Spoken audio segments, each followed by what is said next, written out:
Hi all, if you're new here, welcome. My name is Alessandro and I'm a composer for media, and my thing has always been the idea of using sound as the raw material for my music. Over the years, this has brought me to explore the various sonic possibilities available to me, and the research for weird specialty microphones has always been a very big part of this. So today we're gonna have some fun with a wonderful object in my hands, the Geophone. I recorded some sounds with it, and I'm going to share the samples and the little virtual instruments I made with you. I really hope you enjoy it. Before I get started, this video is coming out together with a new edition of my brand new blog, The Sound Design Diaries.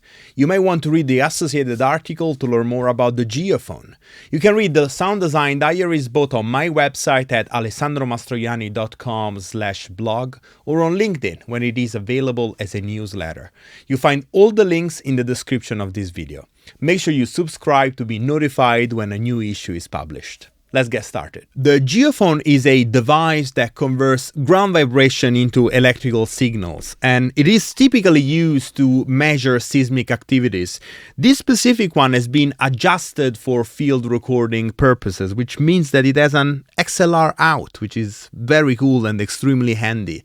Since I bought it, I've recorded loads of stuff with this microphone, and some of it is available in Fieldworks Volume 1, a collection of experimental recordings I released with Sonora Cinematic. Video here. There is a spot on the floor of my house, which sounds particularly cool, because of a slightly misplaced wooden plank under the carpet, I guess. If you hit it, it sounds particularly hollow and bass heavy. Every time I step on it, I think that it would make a mean sub-layer for hits and cinematic drums, or a perfect sweetener, if you are a sound designer, you know what I'm talking about, for designed impacts. So I finally recorded it, and here it is.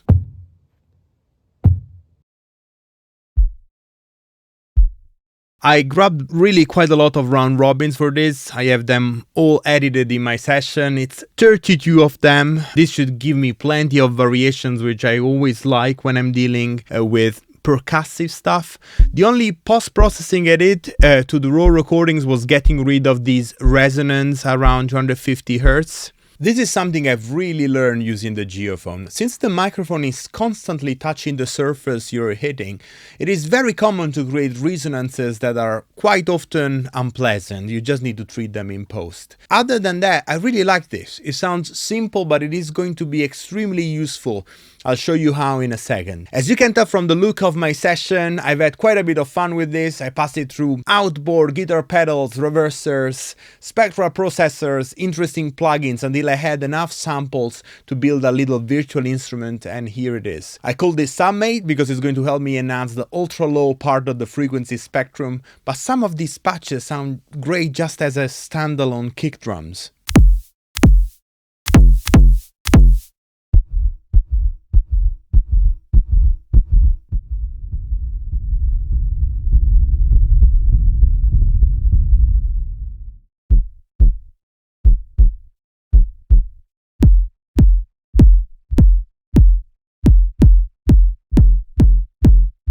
You can get SubMate on the Sonora Cinematic Discord community, which we literally just started. Make sure you join in the conversation. To run SubMate, you need the full version of Contact 7, but in case you don't have it, you'll also find the patches mapped in Contact 6 or as loose wave files, so you can use them in your own project. I'm going to use this right away. Let's first start by using SubMate to enhance some cinematic percussions. Let's program something in Damage 2 just to use a ubiquitous sample library. For some reason I came up with this groove in 7/8.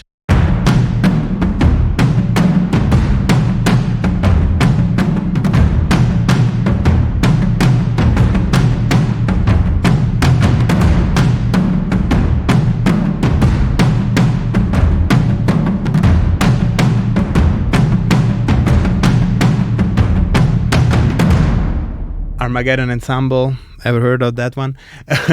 Very, very famous patch, which sounds amazing. So let's add SubMate in two different ways. So if we want something that just enhances the transient just a little bit, I'm gonna add this. only on those accents, bang, ba bang, right? And so it sounds like this. Can you hear how it just gives it a little bit more weight?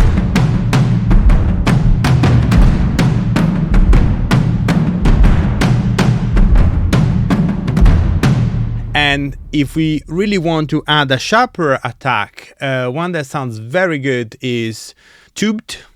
And this one's called tubed because I passed it through a tube-based preamp, isolated. And here's together with damage.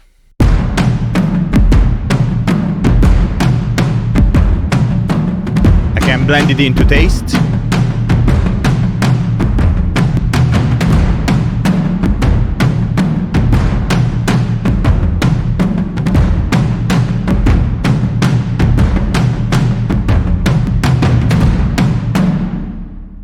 One thing that I really recommend doing is to add some negative delay to the track. I kind of wanted to preserve the initial part of the attack when editing, which means that to play it in time, you'll have to shave some milliseconds off the attack. Now I'm going to use this on a big cinematic sci-fi hit. I've been working on this patch on Minifreak, which it's actually a lot of fun.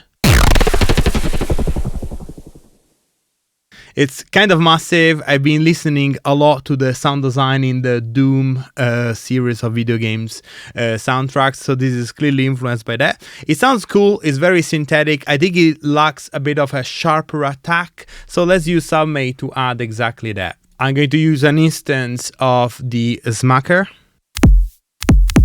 Sounds very sharp, and I'm going to add a minus 39 milliseconds negative delay, and here's how it sounds together.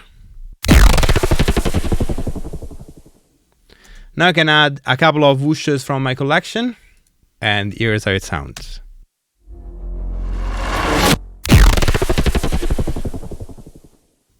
Kind of cool. Last thing I want to try to use SubMate for is as a very subtle source of sidechaining for a cinematic pad. So I made this pad in pigments.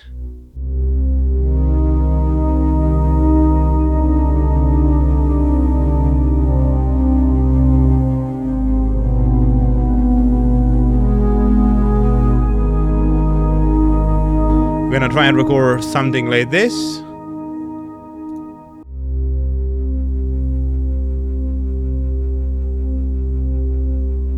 Now I have an instance of SubMate, and then using Smearer Sync, which is actually a pulse.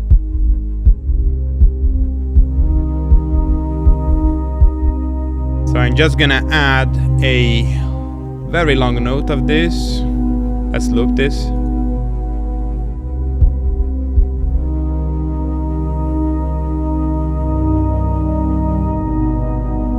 And now on my pad I'm gonna add a compressor. Just the Steinberg stock compressor. I'm gonna add a sidechain source. I'm gonna use SubMate. I'm gonna get rid of the automatic makeup.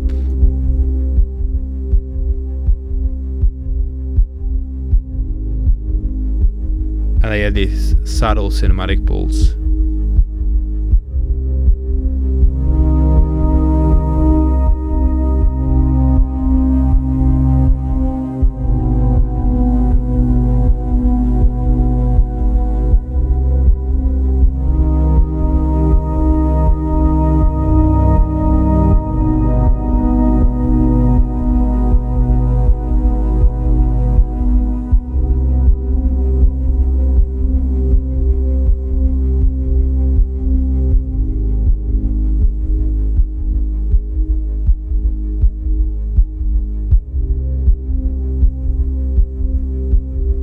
Cool.